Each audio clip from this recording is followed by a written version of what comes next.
हमारा main lead सैंग ह्यू एक ऊंची बिल्डिंग से कुछ लोगों पर निशाना लगाने की तैयारी कर रहा था। वो एक आदमी और एक औरत थे जो लव रूम से अपनी डेट के बाद बाहर निकले थे, मगर अभी तक उन दोनों ने बात पक्की नहीं की थी।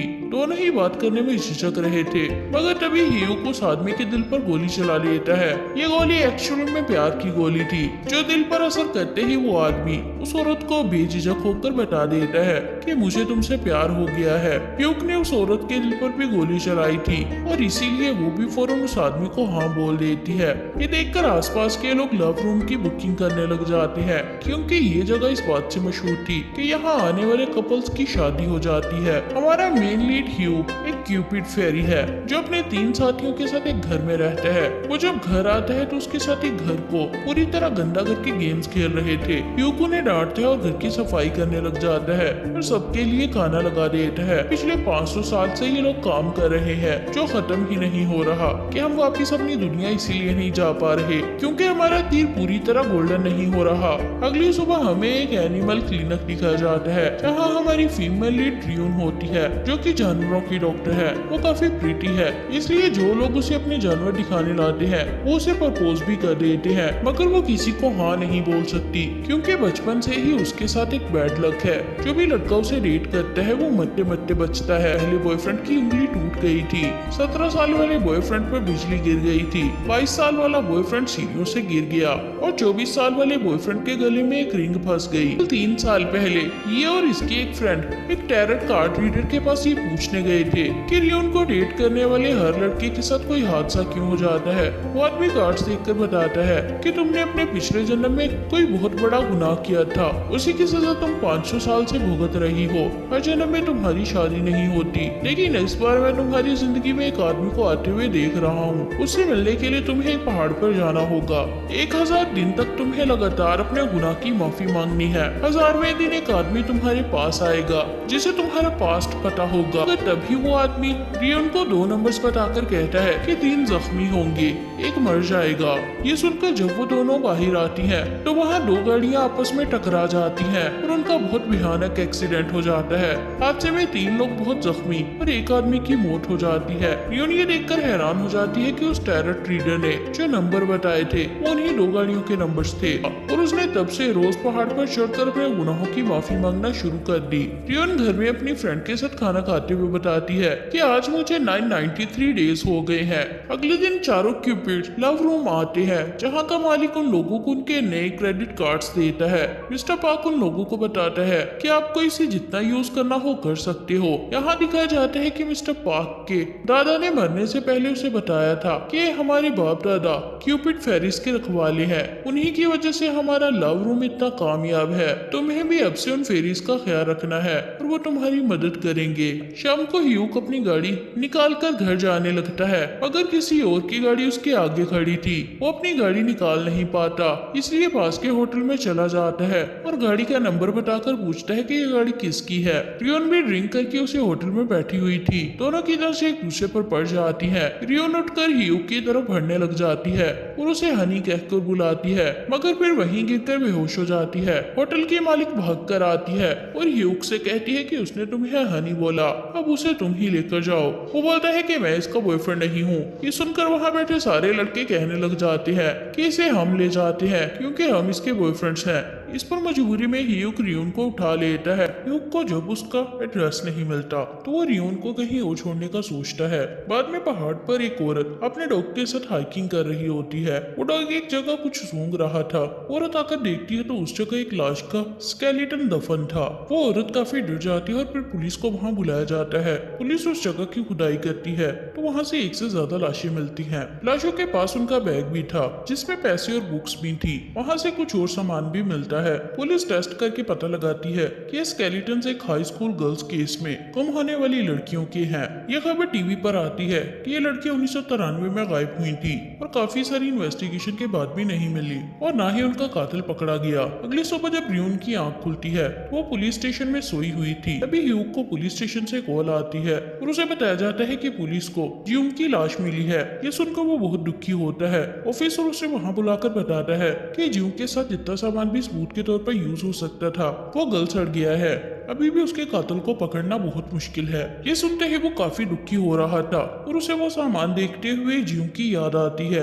ह्यूग को भी वो लड़की अच्छी लगती थी, मगर जब वो उससे मिलने गया तो उसके घर पुलिस आई हुई थी और उसकी माँ रो रो कर उन्हें अपनी बेटी को ढूंढने का बोल रही थी। ये सब देखकर ह्यूग को भी बहुत बड़ा झटका लगा। उधर रियोन उसी होटल आती है तो होटल ओनर उससे पूछती है कि अगर वो लड़का तुम्हारा बॉयफ्रेंड नहीं था तो तुमने उसे हनी क्यों बोला। रियोन कहती है कि मुझे कुछ भी याद नहीं, मैं खुद जानना चाहती हूँ कि वो कौन था। होटल ओनर उसे खाना लाकर देती है और उसे वहाँ बैठी एक और लड़की के साथ बैठने को कह देती है। रियोन उस लड़की को देखती है तो दोनों एक दूसरे को हाय बोलती हैं। वो अपना फोन नंबर लिखकर उसे दे देती है और कहती है कि उम्मीद है कि हम फिर मिलेंगे। रात को रियोन और ह्यूग दोनों ही उस एग्जीबिशन पर आए होते हैं। एक बच्चा पेंटिंग देखते हुए पूछता है कि क्यूपिड किस तरह का फेरी होता है। ह्यूग बताने लगते हैं मगर रियोन बोलती है कि क्यूपिड बहुत कमीना फेरी है, मेरे दिल पर कभी तीर नहीं चलाता, इसी वजह से ही मैं अकेली जिंदगी गुजार रही हूँ। रियोन ह्यूग की तरफ देख रही थी तो वो उसे पहचान लेता है कि ये वही होटल वाली लड़की है। ह्यूग रियोन से कहता है कि क्या तुमने मुझे कमीना कहा, तो वो कहती है कि मैंने क्यूपिड को कमीना कहा। ये बात करते हुए वो ह्यूग को गौर से देखती है तो उसे भी याद आ जाता है कि इसी को उसने हनी बोला था। उससे पूछती है कि क्या तुम ही हो जिसे मैंने हनी बोला था, तुम मुझे पुलिस स्टेशन क्यों छोड़कर आए। वो बताता है कि तुम ड्रंक होकर उल्टी सीधी हरकतें कर रही थी, तुमने मुझे अपने घर का एड्रेस भी नहीं बताया, इसी वजह से मुझे तुम्हें पुलिस स्टेशन छोड़कर आना पड़ा। रियोन कहती है तो मैं तुम्हें सुपरमैन कहकर बुलाया करूंगी, तुमने मुझे बुरी नीयत वाले लोगों से बचाया, इस हिसाब से तुम मेरे सुपरमैन हुए। किसी वजह से मेरा आज तक कोई बॉयफ्रेंड नहीं बना। मैं क्यूपिड से एक बार पूछना चाहती हूँ कि वो मुझे और किसी लड़के को प्यार क्यों नहीं करवाता। बात करने के बाद रियोन कहीं और जाकर फोटोज देखने लग जाती है और ह्यूग उसकी बातों पर गौर करते हुए देख रहा होता है कि रियोन का रिश्ता कहाँ जोड़ेगा। आसपास के सभी लोगों का कोई ना कोई साथी बनने वाला था, लेकिन सिर्फ रियोन की किस्मत में कोई नहीं था। रियोन उसके पास आकर पूछती है कि क्या तुम मुझे देख रहे थे। वो कहते हैं कि मैं तुम्हारे पास वाली पेंटिंग देख रहा था, अगर तुमने अपने दिल को जरा सी ढील दी तो मुझसे प्यार कर बैठोगे। न्यूज चैनल खबर दे रहे होते हैं कि एक औरत कुछ दिन पहले गुम हो गई है और आखिरी बार एक छोटे होटल में देखी गई थी। पुलिस स्टेशन में इसी लापता होने वाली औरत के केस की बात हो रही थी और पता चलता है कि ये वही औरत इयोनस्यू है जो होटल में रियोन से मिली थी। पता चलता है कि ये एक नर्स थी और होटल से अपने घर की तरफ जाते हुए ही कहीं लापता हो गई। सीसीटीवी कैमरों के फुटेज में एक आदमी को उसका पीछा करता दिखाया जाता है। इस हादसे के दो गवाह भी थे, एक होटल ओनर लेडी और दूसरा एक बूढ़ा आदमी जिसने उस अनजान आदमी की झलक देखी थी। उनस्यू ने आखिरी बार अपने लवर म्योंग सिक से बात की थी। उसका हस्बैंड दूसरे शहर में काम करता है और उनस्यू का म्योंग सिक के साथ अफेयर भी था। होटल ओनर से भी उनस्यू के बारे में सवाल किए जाते हैं और पुलिस केस को इन्वेस्टिगेट करती है। होटल ओनर लेडी और दूसरा आदमी जिन्होंने उनस्यू के पास एक आदमी को जाते हुए देखा था, वो म्योंग सिक को देखकर अपनी राय देते हैं। आदमी के मुताबिक म्योंग सिक का कद काट उसके जैसा था, जबकि होटल ओनर लेडी के मुताबिक वो आदमी म्योंग से पतला और छोटा था। चाहिए उसे पूछता है कि तुमने उनस्यू के खून में रंगी स्कर्ट कूड़े में फेंकी थी, लेकिन पुलिस टीम की नजर तुम पर थी, इसलिए हमें वो स्कर्ट मिल गई, तुम इस बारे में क्या कहोगे। वो कहता है कि मैं नहीं चाहता था कि पुलिस मुझे गलत समझे, इसीलिए मैंने उस स्कर्ट को फेंक दिया। जिस रात हमारा झगड़ा हुआ था उसी रात उसके स्कर्ट पर खून लग गया। उसने मुझसे कहकर नया स्कर्ट भी मंगवाया था और वो वाला कार में ही उतार रख दिया। चाहे भी इस जवाब पर सोच में पड़ जाता है। उधर ह्यूग अपने घर पर बैठा रियोन के लाल धागे के बारे में ही सोच रहा था। तब डोंगचिल तैयार होकर बाहर आता है। बेचारा डोंगचिल बीमार लग रहा है, मैं तुम्हें हॉस्पिटल ले जाता हूँ और तुम्हारा चेकअप करवाता हूँ। यहाँ ह्यूग हॉस्पिटल आते ही इतनी भीड़ को देखकर हैरान हो जाता है। तभी ह्यूग बाहर आकर एक मालिक को उसका डॉग वापस करती है। उसकी नजर ह्यूग पर पड़ती है और वो खुश होकर सोचती है कि ये यहाँ कैसे आ गया। ह्यूग और बाकी सब रियोन को देख रहे थे कि तभी वही आदमी उसे मारता है और फिर उसका वेटिंग नंबर 37 देता है। उस नंबर को रख कर बैठ जाता है और अपनी बारी का वेट करता है। इतने में ह्यूग की नजर जाही पर पड़ती है जो उसकी तरफ ही देख रहा था। ह्यूग उसे देखकर पहचान लेता है कि 500 साल पहले होने वाले हादसे में जाही भी वहां मौजूद था। रियोन अगले पेशेंट का चेकअप करने के बाद बाहर आती है तो रिसेप्शन वाले उसे बताते हैं कि कल हमने जिस डॉग की सर्जरी की थी उसकी ऑनर्स की मौत हो गई है। रियोन कहती है कि उस डॉग को भी इलाज और ख्याल की जरूरत है, हम उसे अब कहाँ भेजेंगे। जाही उठकर कहता है कि उस डॉग को मैं पाल लूंगा। उधर होटल ओनर लेडी अकेले अपने होटल में कुछ काम कर रही थी कि तभी वहाँ वो काले कपड़ों वाला आदमी घुस जाता है जिसे उन्होंने उस रात देखा था। ये देखकर वो बहुत डर जाती है। पहाड़ों पर पुलिस भी सर्चिंग कर रही थी, मगर तब उन्हें कहीं आग लगी नजर आती है। जब वो वहाँ पहुँचते हैं तो वो उस होटल ओनर लेडी का होटल था जिसको आग लगी हुई थी। फायर ब्रिगेड आग बुझाने की कोशिश कर रहे थे, मगर आग तो बहुत फैल चुकी थी। वहाँ जाहिर रियून को बताता है कि वो डॉग मेरे कोलीग्स का है। जब मुझे उनके फ्यूनरल पर पता चला कि उनका डॉग यहाँ पर है तो मैं उसे लेने आ गया। रियून कहती है कि वो डॉग रिकवर कर रही है, अगर वो ठीक होती रही तो 1 हफ्ते बाद हम उसे आपको दे सकते हैं। डॉग से मिलने के बाद जाही वहाँ से चला जाता है और अब ह्यूक अपनी बारी में वहाँ बैठ जाता है। रियून बहुत शर्माते हुए उसे हेलो बोलती है और कहती है कि हम फिर मिल गए मिस्टर सुपरमैन। ह्यूक उसे अपना नाम बताते हैं और वो भी अपना नाम बता देती है, लेकिन वो स्माइल करते जा रही थी। इसलिए ह्यूक पूछता है कि क्या तुम इसी तरह फ्लर्ट करती हो? तुमने बाहर बैठे आदमी को भी जाल में फंसाया हुआ है। क्यूपिड इसीलिए तुम पर तीर नहीं चलाता क्योंकि तुम सबके साथ फ्लर्ट करती रहती हो। वो बोलती है कि बाहर बैठे आदमी सिर्फ अपने पेट्स दिखाने लाते हैं, मेरा उनके साथ कोई ताल्लुक नहीं होता। वो पूछता है कि फिर तुम आखिरी वाले आदमी के साथ इतनी खुश क्यों थी? बड़ा खिलखिलाकर हंस रही थी। वो बोलती है कि मिस्टर सुपरमैन आपको कोई गलतफहमी हुई है। वो कहते हैं कि मुझे यहाँ नहीं आना चाहिए था। रियन पूछती है कि क्या तुम डोंगचिल का चेकअप नहीं करवाओगे? वो कहता है कि मैं डोंगचिल के नेल्स कटवाने और उसका ट्रीटमेंट करवाने लाया था। डोंगचिल कहता है कि मुझे ये सब नहीं करवाना, लेकिन वो उसे जबरदस्ती अपने साथ ले जाता है। इधर जाही जब होटल आता है तो वो बहुत ज्यादा जल गया था और होटल ओनर लेडी भी मर गई थी। टीम जाही को बताती है कि शायद वो चूल्हा बंद करना भूल गई होंगी और इसी गलती की वजह से आग लग गई। उन्हें वहाँ से नींद की गोलियां भी मिली थी। तभी जाही को फोन से पता चलता है कि उनसियों के लापता होने के हादसे का दूसरा गवाह वो बूढ़ा आदमी भी था जो आज मर गया। पुलिस कहती है कि 2 गवाह एक दिन में अचानक मर जाए ये कोई इत्तेफाक नहीं हो सकता, इसीलिए वो इसे हादसा नहीं समझते। जाही सीसीटीवी देखते हुए कहता है कि अभी एक और गवाह बाकी है जिसे हम अभी तक नहीं मिले। ये तीसरी गवाह रियून थी, लेकिन पुलिस नहीं जानती थी। यहाँ ह्यूक हॉस्पिटल के बाहर गाड़ी में बैठा रियून को ही देख रहा था। तभी ह्यूक रियून को हॉस्पिटल से जाते हुए देखता है तो रियून घर जाने के लिए पैदल चलकर एक शॉर्टकट से जा रही थी जो काफी सुनसान और अंधेरे में डूबा हुआ रास्ता था। उसे चलते हुए पीछे से कुछ आवाजें आती हैं। वो मुड़कर इधर उधर देखती है और तेजी से चलना शुरू कर देती है कि अचानक एक आदमी उसके पीछे भागता हुआ आता है। रियून डरकर भागने लग जाती है, मगर पैर फिसलने से गिर जाती है। तब उस काले कपड़ों वाले आदमी को उस पर हमला करने का मौका मिलता है, लेकिन ह्यूक सही वक्त पर आकर उस आदमी को दूर हटाता है। वो आदमी रियून को मारना चाहता था, लेकिन ह्यूक उससे लड़ाई कर रहा था ताकि वो रियून के करीब ना जा सके। उन दोनों में काफी लड़ाई होती है। वो आदमी भाग जाता है और रियून की जान बच जाती है। उठकर ह्यूक को देखती है और बहुत ज्यादा हैरान होती है। फिर वो उससे पूछती है कि क्या तुम ठीक हो? वो हाँ बोलता है तो वो खुद उसे पलटकर इधर उधर देखने लग जाती है, मगर उसे कोई चोट नजर नहीं आती। वो पूछती है कि तुम्हें चोट क्यों नहीं लगी, तुम्हारे हाथ पैर क्यों नहीं टूटे?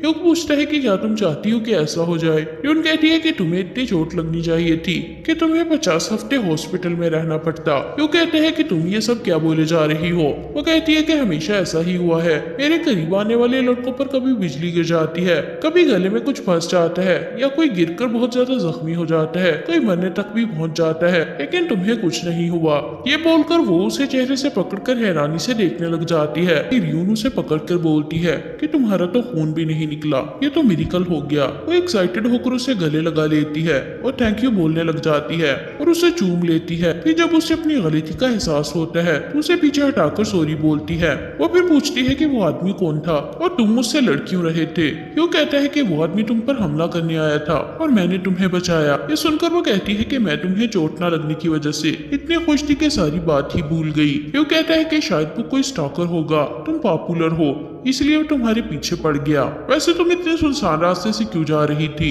वो बताती है कि मुझे एक होटल में जाना है और ये रास्ता शॉर्टकट है। वो ओके बोल देती है और पूछती है कि वैसे तुम इस सुनसान रास्ते से क्यों गुजर रहे थे? वो ये सुनकर घबरा जाता है, लेकिन फिर बोल देता है कि मैं भी होटल जाने के लिए शॉर्टकट ले रहा था। रियून कहती है कि हम कितने मिलते जुलते हैं, हम बार बार कहीं ना कहीं मिल जाते हैं, मतलब हमारा मिलना किस्मत में है। वो कहता है कि ये सिर्फ इत्तेफाक है, मगर रियून नहीं मानती और उसे अपने साथ होटल चलने का कहती है ताकि उसे साबित किया जा सके कि ये इनकी किस्मत है। वहाँ उनके सामने 2 होटल्स थे। रियून उससे पूछती है कि तुम इनमें से कौन से में जाओगे? ह्यूक कुछ सोचकर पहले होटल का नाम लेता है तो रियून कहती है कि मैं भी इसी में जाने वाली थी। तब वो बोलता है कि मैंने झूठ बोला, मैं दूसरे वाले में जा रहा हूँ। वो कहती है कि फिर मैं भी वहीं जाऊंगी। ह्यूग पूछता है कि तुम बार बार बात क्यों बदल रही हो। इस पर वो कहती है कि तुम्हें जहाँ जाना है चले जाओ, मैं अपनी फ्रेंड से मिलने जा रही हूँ। ये सुनकर ह्यूग उनमें से एक होटल के अंदर चला जाता है, मगर तभी रियोन भी अंदर आकर उसे मदद करने पर थैंक्स कहती है। वो बोलता है कि मेरी जगह कोई और होता तो शायद वो भी यही करता। तो रियोन कहती है कि मुझे इस बात की खुशी है कि मेरी मदद करने तुम आए, और उससे भी ज्यादा इस बात की खुशी है कि तुम्हें कुछ नहीं हुआ। अब तुम आराम से खाना खाओ और मैं चलती हूँ। ये बोलकर वो चली जाती है। रियोन अपनी फ्रेंड के पास आकर बैठ जाती है और उसे बताती है कि आज पहली बार किसी लड़के को चोट नहीं लगी। अगले दिन वो पहाड़ पर आकर माफी मांगते हुए गोट को बताती है कि मैं ह्यूग को लाइक करती हूँ, मैं उसकी बात कर रही हूँ जो फेरी के जैसा दिखता है। अगली बार मैं उसकी फोटो भी लाऊंगी, आपको उसी को मेरे पास भेजना है। काम पूरा करने के बाद वापस जाते हुए उसे पता चलता है कि जिस होटल वो आया करती थी वो जल गया था और उसकी ओनर लेडी भी जिंदा नहीं बची। यहाँ मियोंग का वकील उसकी बेल करवा के उसे पुलिस स्टेशन से ले जाता है। वो ह्यूग को फोन करके डोंगचिल का पूछती है और बताती है कि तुम्हारा डॉग ओवरवेट है, उसका वजन बढ़ गया है, तुम्हें उसे खाना डाइट के मुताबिक देना होगा। तुम चेकअप करवाने मेरे हॉस्पिटल आ जाओ, मोटापा बीमारियों की जड़ होता है, मेरा डोंगचिल का चेकअप करना काफी जरूरी है। ह्यूग ये सुनकर कहता है कि अच्छा तो तुमने सोच लिया कि मुझे दोबारा बुलाना चाहिए, इसीलिए फोन किया ना, मैं नाश्ते के बाद सोचूंगा। ये बोलकर वो फोन काट देता है। तो रियोन परेशान हो जाती है कि उसने सोचा होगा कि मैं पैसे कमाने के चक्कर में सुबह सुबह इधर उधर फोन करती हूँ। ह्यूग नाश्ता करते हुए डोंगचिल को बताता है कि हम नाश्ते के बाद हॉस्पिटल जाएंगे, डॉक्टर ने कहा है कि तुम मोटे हो गए हो। डोंगचिल ये सुनकर हैरान होता है। हॉस्पिटल जाते हुए ये दोनों एक छोटे बच्चे से मिलते हैं। वो उसे स्कूल का पूछता है तो बच्चा कहता है कि मैंने स्कूल से छुट्टी की है। वैसे इस डॉग को देखकर लगता है कि इसका थोड़ा वजन बढ़ गया है। ह्यूग कहता है कि मैं इसीलिए तो हॉस्पिटल लेकर जा रहा हूँ। वो उसे बाय बोलकर चला जाता है। वो बच्चा एक पोइम पढ़ता है और ह्यूग की तरफ स्माइल करके देखता है। जब ह्यूग हॉस्पिटल आता है तो जाही उसे बहुत देर से घूरने के बाद कहता है कि मैंने तुम्हें कहीं देखा है। ह्यूग कहता है कि अक्सर लोग मुझे बताते हैं कि मैं किसी टीवी शो के एल्फ की तरह दिखता हूँ। वो कहता है कि तुम वो नहीं हो, कोई और हो। चलो मैं अपना बता देता हूँ कि मैं मर्डर केसेस देखने वाला ऑफिसर हूँ। ह्यूग कहता है कि तुम इस जन्म में भी वही काम कर रहे हो। वो अपनी बारी आने पर उसके ऑफिस चला जाता है। तो वो उसे बताती है कि डोंगचिल का वजन कम करने के लिए तुम्हें इसे वॉक पर ले जाना चाहिए और इसे मीट कम खिलाया करो ताकि ये हेल्दी रहे। बात करते हुए वो उसके माथे पर लगी चोट देखकर पूछती है कि क्या ये कल लगी थी। उठकर उस पर दवा लगाने लग जाती है। फिर वो कहती है कि शुक्र है कि तुम्हें बहुत ज्यादा चोट नहीं लगी। ह्यूग चुप होकर बैठ जाता है कि तो वो आखिरकार उसे अपने साथ डिनर पर चलने का पूछ लेती है। ह्यूग कुछ देर चुप रहता है लेकिन फिर उसे हाँ कर देता है। रात को रियोन डिनर के लिए लव रूम आती है क्योंकि ह्यूग ने उसे यहाँ बुलाया था। वो एक रूम में ह्यूग के साथ बैठ जाती है। उसके फ्रेंड ने टिप दी थी कि आज के खाने का बिल तुम देना ताकि वो तुम्हें लाइक करे। रियोन मेन्यू चेक करती है तो सारी आइटम्स ही बहुत ज्यादा महंगी थी। वो ये देखकर घबरा जाती है। रियोन खुद को संभालकर ह्यूग से खाना ऑर्डर करने का बोल देती है और प्राइस की टेंशन ना लेने का भी कहती है। ह्यूग ऑर्डर्स देता है तो उन चीजों की कीमतें देखकर रियोन परेशान होते हुए सोचती है कि बस एक बार की बात है, मैं पूरे महीने सिर्फ नूडल्स खाकर गुजारा कर लूंगी। ह्यूग खाना ऑर्डर करता है और रियोन उसकी चोट को बिल्कुल ठीक देखकर कहती है कि लगता है कि मेरे हाथों में कोई जादू है, इसलिए मेरे दवा लगाने से इतनी जल्दी तुम्हारी चोट गायब हो गई। इसका मतलब यह है कि हम एक दूसरे के लिए बने हैं। ह्यूग उसकी बात काटकर उसे बताता है कि ये जगह इस बात से मशहूर है कि हम ब्लाइंड डेट के लिए आने वाले लोग जोड़ियां बनकर निकलते हैं। रियोन पूछती है कि क्या फिर हम भी जोड़ी बनकर निकलेंगे। वो कहता है कि हम डेट पर नहीं आए, मैंने तुम्हें यहाँ इसलिए बुलाया था कि तुम यहाँ आकर विश करो कि तुम्हें कैसा लड़का चाहिए, शायद क्यूपिड तुम पर तीर चला दे। रियोन इस बात पर स्माइल करती है। फिर खाना खाते हुए वो उसकी बहुत तारीफ करती है ताकि ह्यूग को अच्छा लगे। ह्यूग उससे पूछता है कि क्या तुम हॉस्पिटल आने वाले लड़कों में से किसी को लाइक करती हो। वो बताती है कि मुझे उनमें से कोई भी पसंद नहीं है। ह्यूग कहता है कि इसीलिए तुम सिंगल हो, तुम्हारे नखरे ही इतने ज्यादा है, जैसा लड़का तुम्हें चाहिए वो इंसान तो हो ही नहीं सकता। खाना खाने के बाद रियोन बिल देने आती है मगर मिस्टर पार्क उसे बताते हैं कि ह्यूग ने ऑलरेडी बिल पे कर दिया है। यह सुनकर वह हैरान होती है और उसे जाकर बोलती है कि आज मेरी ट्रीट थी। वो बोलता है कि मैंने तुम्हें कांपते हुए देखा इसलिए खुद बिल दे दिया। रियोन कहती है कि क्या तुम्हें लगता है कि मेरे पास पैसे नहीं है? मेरे पास बहुत पैसा है, मुझे अपना बैंक अकाउंट नंबर दो, अभी पैसे भेज देती हूँ। ह्यूग कहता है कि मेरा कोई बैंक अकाउंट नहीं है। इस पर वो गुस्से में कहती है कि तुम बस बताना नहीं चाहते, तुम डरते हो कि कहीं मैं तुम्हें दोबारा डेट पर न बुला लूं, इसलिए तुमने खुद बिल देकर जान छुड़ा ली।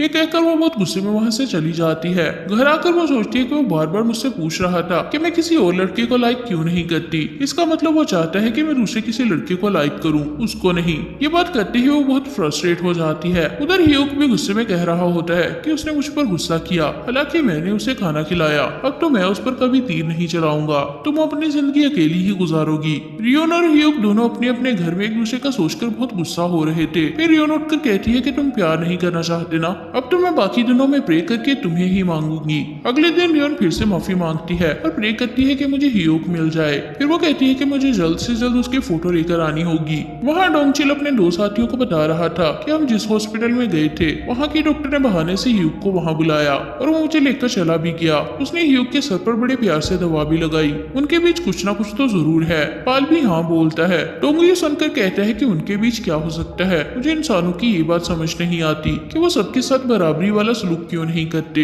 यहाँ 500 साल पहले का टाइम दिखाया जाता है जब वहाँ की लड़कियां डोंगचिल और पार्क की जोक्स पर हंस रही थी, लेकिन डोंगू को कोई मुंह नहीं लगा रहा था। इन लोगों को देखकर डोंगू ने सोचा कि मैं भी जोक सुनाकर लड़कियों को इम्प्रेस करता हूँ। उसने उन्हें एक जोक सुनाया, लेकिन कोई भी लड़की नहीं हंसी, बल्कि उन्हें उस पर गुस्सा आया। उधर जियोंग के पेरेंट्स पुलिस ऑफिसर से मिलकर बहुत दुखी होते हैं क्योंकि उसके कत्ल को 29 साल गुजर गए थे, मगर कातिल पकड़ा नहीं गया और ना ही अभी कोई सुराग मिला था। ह्यूग भी दुखी होकर सोच रहा था कि मुझे बहुत अफसोस है कि मुझे कातिल के पकड़े बगैर ही यहाँ से जाना होगा। वो भी पहाड़ों पर आकर ह्यूग को याद करता है और उसकी मौत पर अफसोस करता है। मगर अचानक रियोन और ह्यूग का आमना सामना हो जाता है। रियोन उसके पास भागती है और उसे बताती है कि मैं अभी तुम्हारा ही सोच रही थी। ये बोलकर वो अपना फोन निकालकर उसकी फोटो बनाने लग जाती है। रात को पुलिस ऑफिसर तीसरी गवाह यानी रियोन को ढूंढने उसके चले हुए होटल के पास खड़े उसका वेट कर रहे थे। रियोन ह्यूग के साथ वहाँ आती है और उसे बताती है कि मैं इस होटल में अक्सर आया करती थी, मगर अब ये होटल और उसकी ओनर दोनों नहीं रहे। चाहे और उसका साथी वेट करते रह जाते हैं, लेकिन रियोन उनके सामने नहीं आती।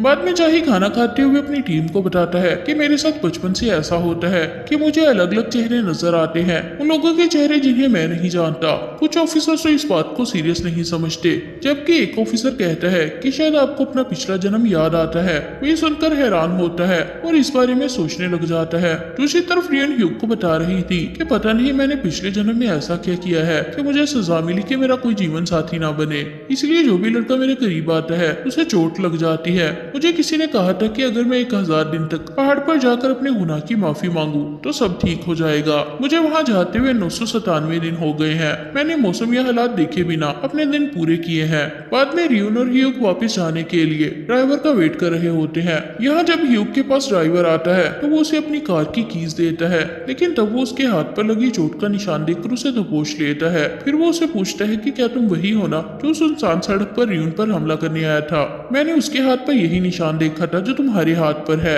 रियोन भी ये सुनकर हैरान होती है। वो ड्राइवर से कहता है कि मैंने कुछ नहीं किया। रियोन भी आकर पुलिस को फोन करने लगती है, लेकिन वो आदमी कहता है कि मुझे पुलिस के हवाले मत करो, मैं तुम्हें सब कुछ बताता हूँ। जब वो सब कुछ बता देता है तो पता चलता है कि उस आदमी को सामने वाले क्लिनिक की डॉक्टर हवाजा ने रियोन को डराने के लिए भेजा था। वो लोग सारी बात बताते हैं कि हम सिर्फ रियोन को डराना चाहते थे ताकि हमारी क्लिनिक में भी कस्टमर आने लगे। रियोन की वजह से हमारी सेल्स बहुत कम हो गई है। हवाजा उन लोगों से अपने किए की बहुत माफी मांगती है। ह्यूग उसे पुलिस के हवाले करना चाहता था, लेकिन रियोन उसे ऐसा करने से रोक देती है। उधर हमें लाल धागे बनाने वाला फेरी दिखाया जाता है जो उस बच्चे को लोगों की किस्मत और रिश्ता जुड़ने के बारे में बुक पढ़कर सुना रहा था। ये वही फेरी है जो लोगों के रिश्ते लाल धागे बनाकर जोड़ देता है। बच्चा बात सुनने के बाद कहता है कि उन लोगों के रिश्ते क्यों जुड़ रहे हैं जिनमें वो खास प्यार नहीं होता।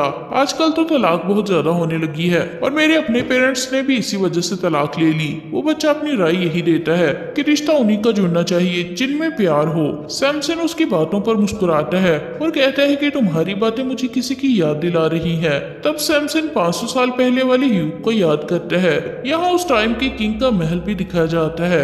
यहाँ सोही नाम की एक मेड भी थी जो अपने प्यार से मिलने के लिए रोज प्रे किया करती थी। उसने भी 1000 दिन पूरे किए थे। प्रिंस ली सियोन जो कि जाही का पिछला जन्म था, वो सोही से आकर पूछता है कि तुम यहाँ क्या कर रही हो। उसे अपनी प्रे करने वाली बात बताती है और बताती है कि सब लोग इस बात से उदास थे कि आप किंग नहीं बनेंगे। महल की लड़कियों को आप अच्छे लगते हैं, इसलिए वो आपको किंग बनते देखना चाहती हैं। वो पूछता है कि क्या तुम भी मुझे किंग बनते देखना चाहती हो। इस सवाल पर वो चुप हो जाती है। कुछ अरसे बाद जब पेड़ से फूल झड़ते हैं तो सोही उस दिन भी एक पेटल को अपनी उंगली पर रखने की कोशिश कर रही थी, क्योंकि उसका मानना था कि इस तरह से उसका प्यार मिल जाएगा। ह्यूग भी वहाँ उसकी प्यार मिलने वाली विश पूरी करने आया था।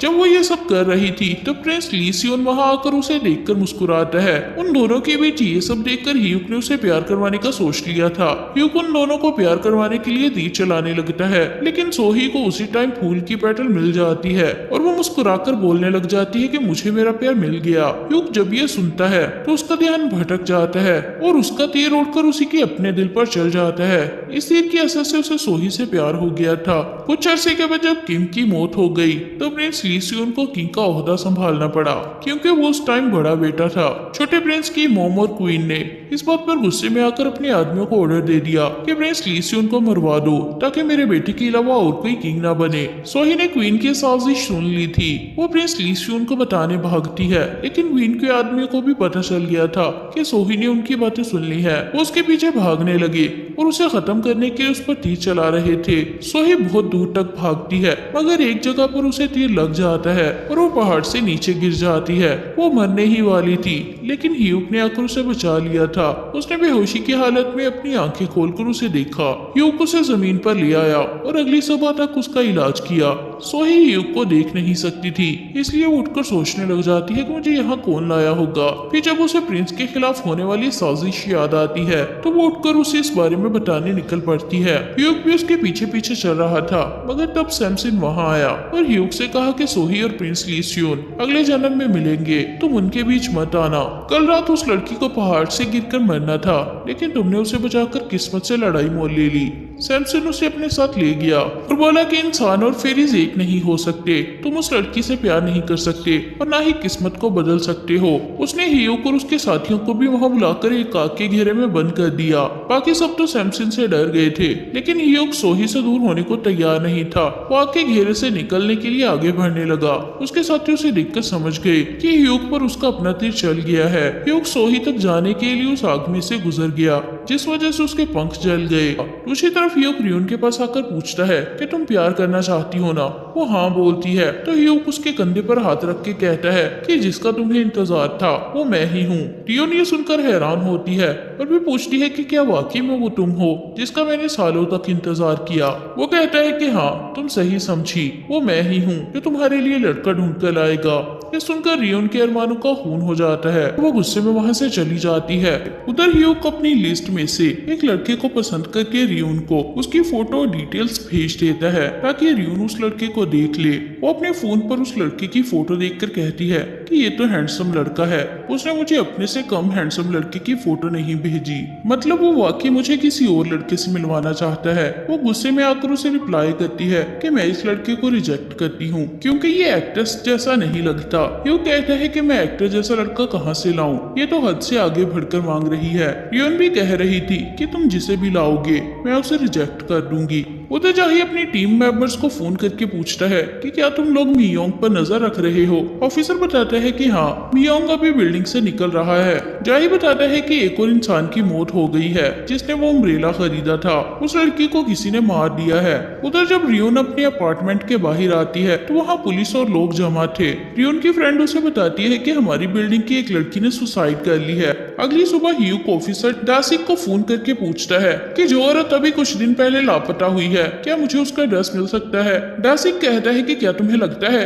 कि ये केस 29 साल पहले वाले केस से जुड़ा हुआ है। ह्यूग कहता है कि मैं कुछ चेक करना चाहता हूँ। लापता होने वाली औरत का अफेयर चल रहा था। वो जिस दिन गायब हुई उस दिन बहुत ज्यादा बर्फ गिरी और केस के सब गवाह मर गए। ये सब चीजें उन्हीं पुराने केसेस से मिलती हैं। उसकी बातों को सही समझते हुए उसे एड्रेस भेज देता है। ह्यूग कुंसियों के घर जाकर बेल बजाता है है तो उसकी बहन बाहर आती है और उससे पूछती है कि तुम कौन हो। इधर ऑफिसर डासिक जाही से पूछते हैं कि क्या तुम्हें उनसियों के घर से कोई लाल नोटबुक मिली थी जिस पर अडल्टरी लिखा हो। जाही ये सुनकर सोचने लग जाता है कि वो बुक वहाँ थी या नहीं। उधर ह्यूग जब उनसियों की बहन से अडल्टरी वाली नोटबुक का पूछता है तो वो गुस्से में आकर कहती है कि हाँ मेरी बहन का अफेयर था, लेकिन क्या ये जुर्म है कि किसी ने उसे मार डाला।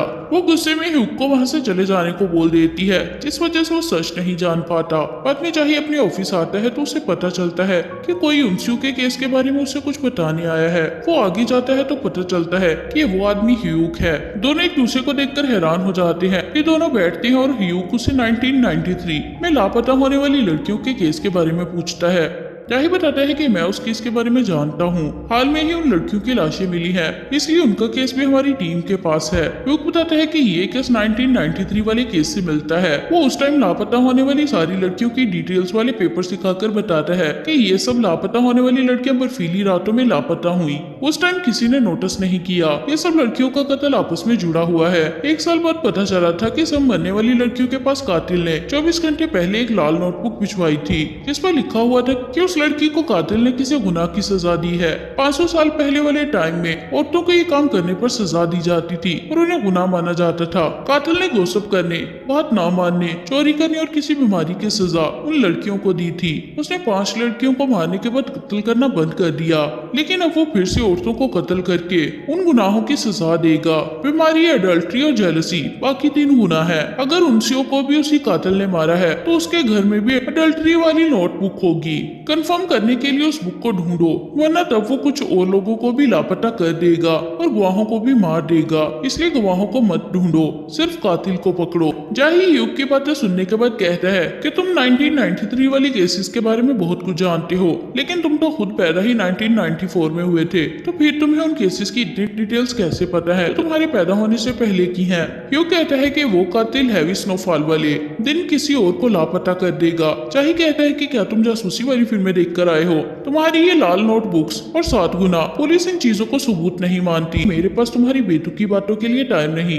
इधर यून एक होटल में खाना खाने बैठी होती है, लेकिन उसे याद आता है कि ह्यूग की फोटो पहाड़ पर ही छूट गई थी। ये याद आने पर वो फोटो लेने वापस पहाड़ पर चली जाती है, लेकिन वहाँ ह्यूग को खड़े देखकर हैरान हो जाती है। वो पीछे मुड़कर उसे देखता है और यून उसकी तरफ देखती रहती है। वो उसे पूछता है कि तुम यहाँ क्यों आई हो? यून कहती है कि यही वो जगह है जहाँ मैं रोज माफी मांगने आती हूँ। यून कहती है कि तुम्हें मेरा आइडियल लड़का नहीं मिलेगा, क्योंकि जिसे मैं चाहती हूँ वो तो तुम खुद हो। ये सुनकर वो हैरान हो जाता है। तो वो कहती है कि मैं तुम्हें लाइक करती हूँ, मेरे लिए किसी और को मत ढूंढो, मैं तुम्हारे लिए अब तक वेट कर रही थी, मेरी पसंद तुम हो।